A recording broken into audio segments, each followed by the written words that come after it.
அஸ்ஸலாமு அலைக்கும் வரஹ்மத்துல்லாஹி வபரகாத்துஹு. லேர்ன் வித் ரைஹா சேனலில் உங்களை அன்போடு வரவேற்கின்றேன். முதலில் கணக்கின் கேள்வியை வாசிக்கின்றேன், செவிமடுங்கள்.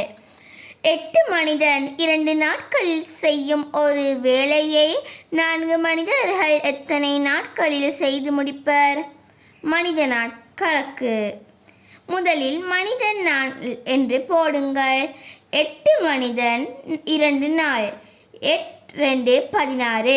இப்பொழுது 4 மனிதர்கள் எத்தனை நாட்களில் செய்து முடிப்பர் என்று தான் நாம் காண வேண்டும்.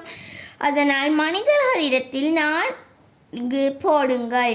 16 இந்த 4ஆல் வகுக்குங்கள். பின்னர் விடை வரும் எமக்கு 4. அதனால் 4 நாட்கள் என்பது சரியான விடை. இது போன்ற வீடியோகளை பார்வையிட வேண்டுமென்றால் எனது வீடியோவை சப்ஸ்கிரைப் பண்ணுங்கள், கமெண்ட் பண்ணுங்கள், ஷேர் பண்ணுங்கள். ப்ளீஸ். பாய்.